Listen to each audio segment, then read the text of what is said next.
So today I want to talk about habits based on, of course, a life experience that I'm having right now. And I've been thinking a lot about what are some of the reasons that we don't stick with habits that we're saying we want to implement. And kind of want to talk through like what are some things that we can do to help with that.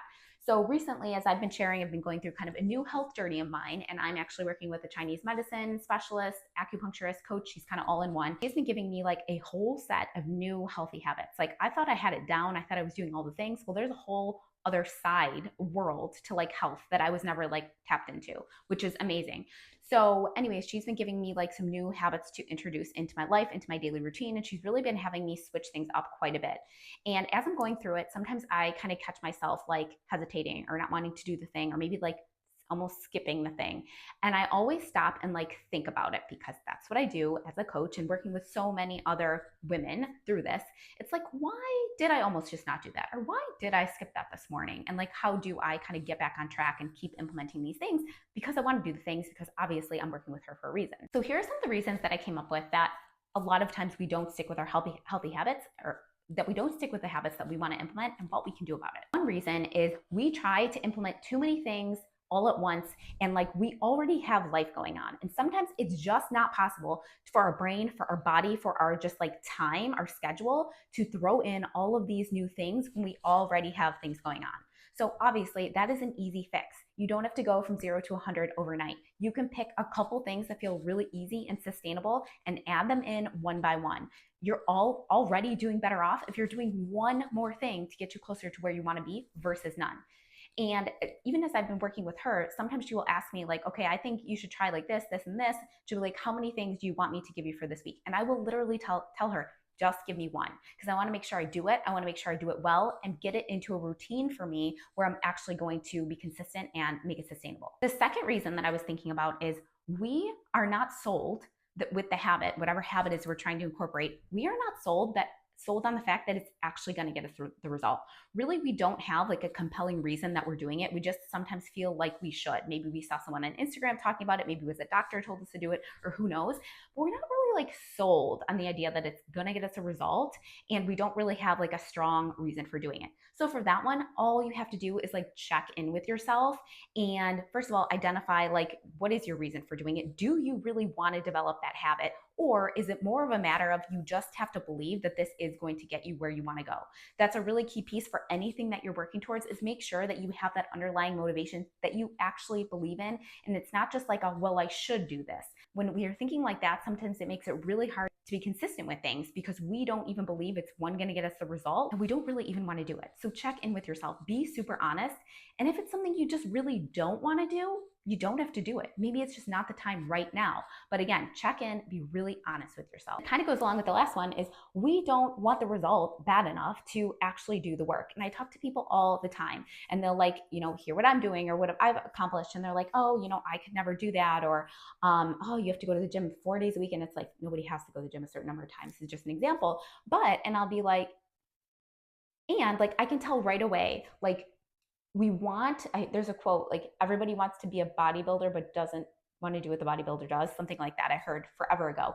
And it's like, you kind of want the thing, like you're interested but not committed. And the answer here, again, like a lot of these you're going to hear me say, check in with yourself and be super honest with yourself. It's totally okay that if you do not have the goals that everyone else does, or if right now it's just not a priority for yourself, just identify what your priorities are, and are there some things that you can do to help yourself feel better, and maybe not all the things. Kind of going back to the first one that I said. But if you don't really want the result that bad, it's going to be so much harder to carry out the habit. Another reason that's super common is we forget. We haven't built a system or routine to help us create these habits that are not part of our lifestyle yet. The idea is when we start to add something in, it's going to feel really hard. It's going to feel really inconvenient. We're going to want to skip it. But then after we do it for a certain number of times, it's based on repetition, not the amount actually, then it becomes automatic. It goes into our subconscious. I think that's the right way of saying it. And that is the goal. That is what we really want. But we do have to do it a certain number of times for that to happen. So the way that I feel like is helpful to work around this, something that I love so much, is habit stacking. So say you're trying to drink more water, or you want to walk every single day. How can you add that into your day where it's going to be stacked in with another habit that you already have, whether that's brushing your teeth or whether that's right after lunch or whether that's right before you pick your kids up, whatever it is. How can you add those things in and stack them with another habit?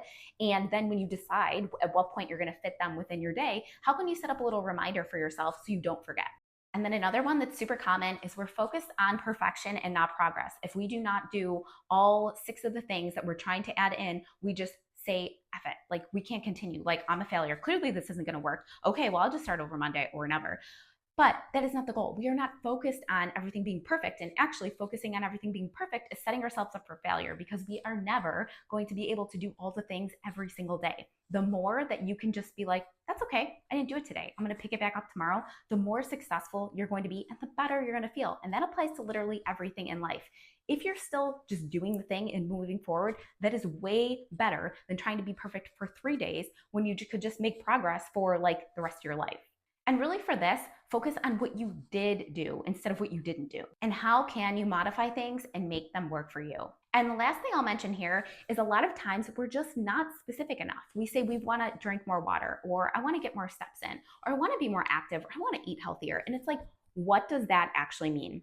If we have not broken it down for our brain and gotten very, very specific, it's going to be a whole lot harder to stick to it. So I definitely encourage that with any habits that you want to develop, any goal that you're working towards, get super, super specific and clear so you can actually visualize it. Decide what you're doing, decide when you're doing, how you're going to do it, and very importantly, like I talked about earlier, why, and make sure that that reason really resonates with you. We are not very, very clear and specific. It's a lot harder to identify if we're doing the thing, if we're not doing the thing. If you don't know how much water you actually want to be drinking or how much water you're drinking now, how can you even determine if you are implementing this habit or not? So for that one, all you got to do is make a plan. Get really clear. Don't commit to too much at once, but just specifically decide, what am I going to be doing very specifically? When am I going to do it? And try it out. Of course, there are more reasons why we don't stick to habits, but these are some that I've been thinking about and just wanted to share some things that work for me to overcome them, as well as some ideas that I've talked through with clients. Of course, the last thing I'll mention, because I'm always talking about mindset, what we choose to set our mind on, the thinking that drives all things, because that is how it works. Our thoughts create feelings, which drive actions or don't drive actions that produce results. So anytime we are doing something or not doing something, if we're not exactly in alignment with what we're saying we want to do, we have to evaluate what is the thinking that is driving it. So if you're saying you want to go to the gym every single morning, but you're not going, you got to look at, what is that thought every morning when I wake up and I don't go? What am I thinking in that moment, or maybe even the night before when we're thinking about it? What is that thought process? Because that is what's driving you to either go to the gym or not go to the gym. So you have to identify that, and you really have to start to question, is that really what I want to be thinking? Is this true? Is it benefiting you? And if not, we got to slowly start to work on that so we can get you more to the action and the result that you want, if that's really what you want. So if you need any support with anything that you are working through right now, send me a message. That is what I do as a coach.